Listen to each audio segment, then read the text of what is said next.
Tudo bem? Olha só, tô passando aqui para dar uma notícia muito importante, hein? Tá vendo o que tá acontecendo aqui atrás? Então, o príncipe regente Dom João resolveu fugir de Portugal. Juntou toda a sua família ali, escoltado pela Inglaterra, estão atravessando o Atlântico para fazer morada no Brasil. Sabe o que está acontecendo? As tropas de Napoleão estão a caminho de Portugal e vão atacar Portugal porque Dom João resolveu ficar do lado da Inglaterra, desobedecendo o bloqueio continental. Bom, a vinda da família real para o Brasil é o início de algo muito importante para a nossa história: o processo de independência do Brasil. Então, fica aqui porque é claro da história. E eu vou nessa.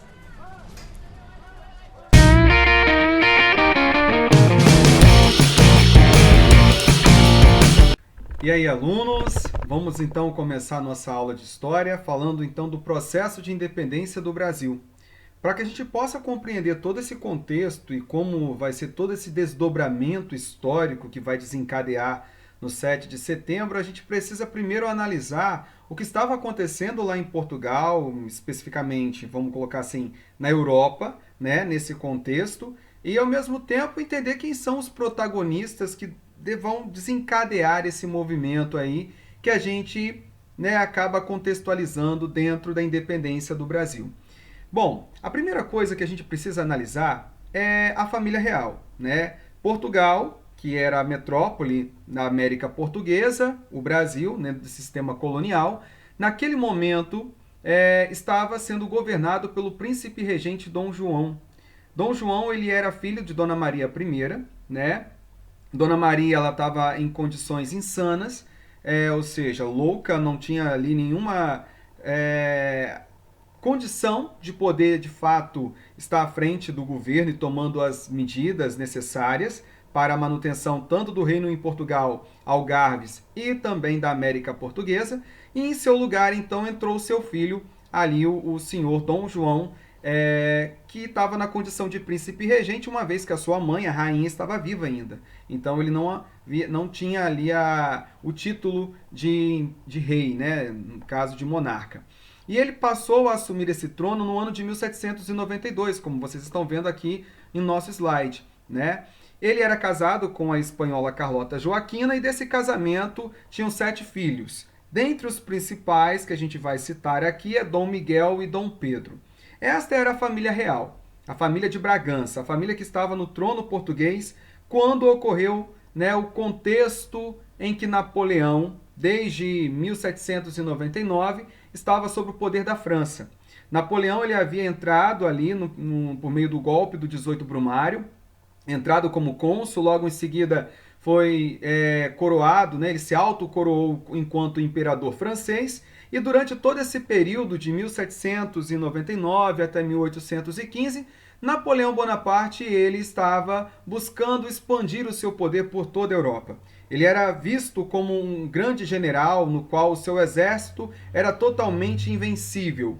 Mas o que é válido destacar aqui nesse momento é que um território que se tornava um obstáculo para a França, né, para essa expansão napoleônica, era a Inglaterra. A Inglaterra, desde o governo de Rainha Elizabeth I, tinha se tornado a rainha dos mares, né, a poderosa ali nas batalhas navais, da qual Napoleão não conseguia ter as suas vitórias, porque por terra Napoleão conseguia se garantir. Agora, em alto mar, isso já era mais complicado.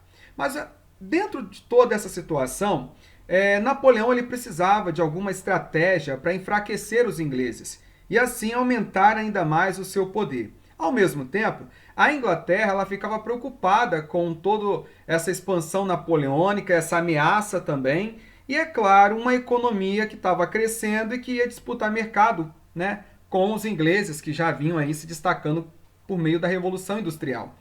O fato é que nós temos o bloqueio continental, e esse bloqueio continental é o principal fator da transferência da família real para o Brasil e, é claro, também de todas essas mudanças que a gente vai ver aqui, principalmente no nosso território, na América Portuguesa, que era o Brasil, dentro do seu sistema colonial. tá bom? Então vamos lá. A gente passa a ver aí então o contexto do bloqueio continental dentro da era napoleônica, né, como eu já havia dito, e Napoleão, ele tinha esse desafio, enfraquecer a Inglaterra. Mas para enfraquecer a Inglaterra, a estratégia que Napoleão encontrou foi evitar que os países da Europa conseguissem manter algum contato econômico com os ingleses. Então, ele cria esse bloqueio continental, bloqueando ali grande parte do continente europeu, proibindo os países de manter algum contato econômico com a Inglaterra e, ao mesmo tempo, ameaçando, né, o país da Europa que tentasse manter algum vínculo econômico com a Inglaterra, ele iria invadir esse país, destronar o rei que estivesse no poder e colocar alguém de sua confiança. Então, uma das maneiras para enfraquecer economicamente a Inglaterra e, consequentemente, a marinha inglesa, e assim ele ter essa vitória, era decretando o bloqueio continental. Isso era a intenção dele, tá?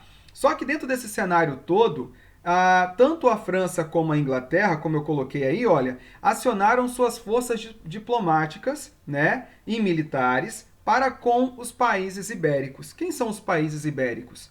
A Espanha e Portugal. Por quê? A França e a Inglaterra começam a ver, né, começam a disputar quem é que vai chegar primeiro para manter alguma aliança, seja com a Espanha ou com Portugal, dentro desta medida estabelecida por Napoleão. E nesse cenário todo, nosso foco se volta para Portugal.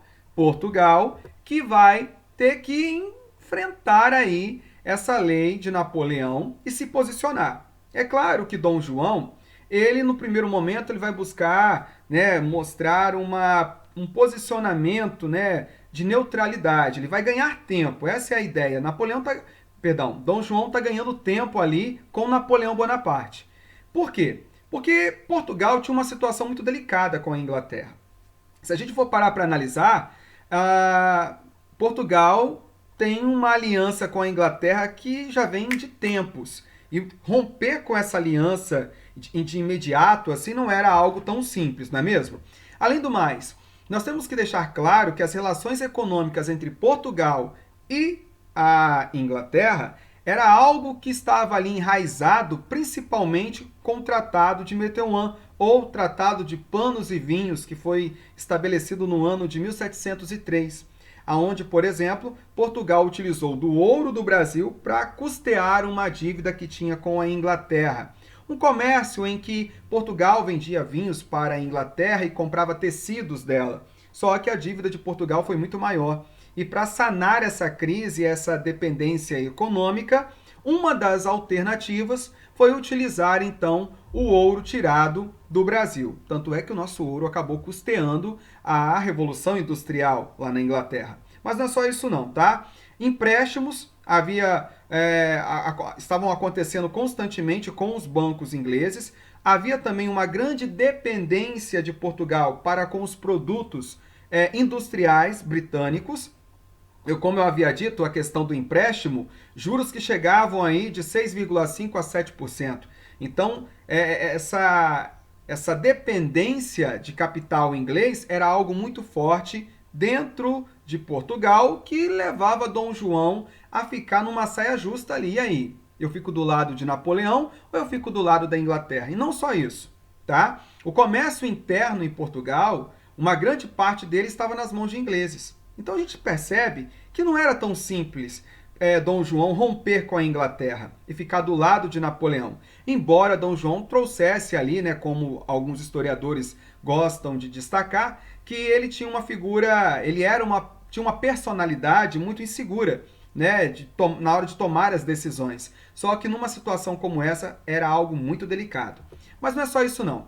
A situação toda em relação à França era que Dom João estava de frente para com um país liderado por um general, né, que se auto-intitulava imperador e que tinha ali suas tropas, né, e seu exército muito bem equipado, treinado e que estava vencendo várias batalhas. Isso causava também um pouco, né, de medo, um pouco de insegurança por parte de Dom João, que não tinha uma tropa a nível da França para se enfrentar ali numa batalha, não é mesmo?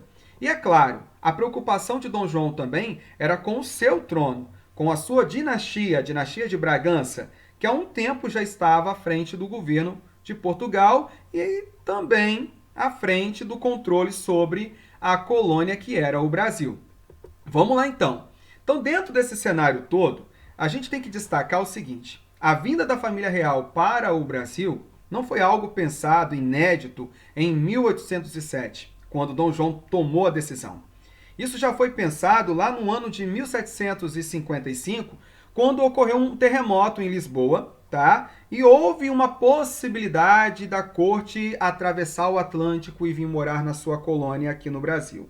Só que isso foi deixado de lado, mas agora, né, por meio aí de um inglês, mas agora por meio de um inglês, né, o inglês Lord Strangford, ele, né, que era na verdade o embaixador ali, muito presente dentro de Portugal, começou a criar essa situação de Dom João repensar e tomar uma atitude, né, de transferir a corte, sair de Portugal, buscar a proteção da sua monarquia e vir morar na sua colônia, que era o lugar mais seguro naquele momento. E aí, Dom João resolve assinar um acordo com a Inglaterra.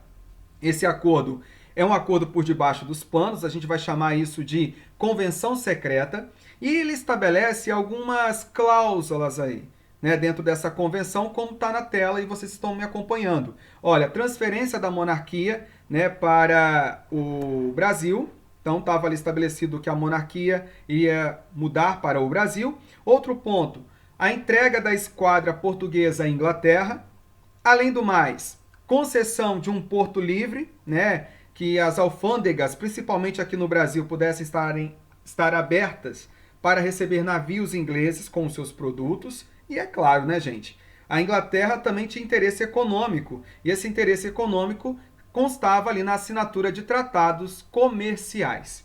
Bom, Dom João mantém esse acordo com a Inglaterra secretamente, tenta ganhar tempo com Napoleão Bonaparte, tanto que Napoleão vai deixar bem claro aí depois de uma frase que eu vou mostrar para vocês, certo? Mas Dom João fica sabendo que a França acaba de assinar um acordo com a Espanha para invadir Portugal.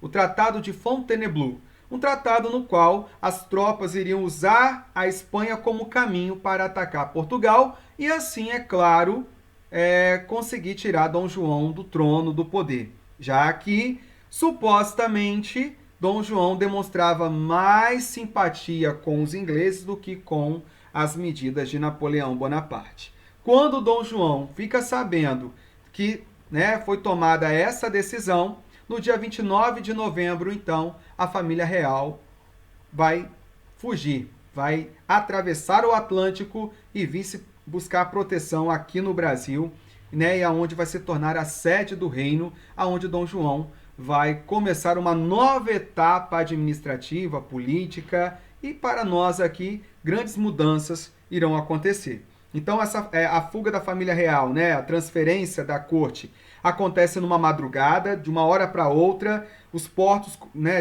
principalmente o Porto de Lisboa, vai virar ali um corre-corre. Muitas pessoas acabam não conseguindo embarcar, são várias embarcações. Algumas vão ficar para trás, outras morrem ali na tentativa de conseguir um lugarzinho dentro dessas embarcações. Alguns pertences da família real vai ficar lá perdida no Porto de Lisboa. Mas a fuga ocorre numa madrugada, no dia 29 de novembro de 1807, certo?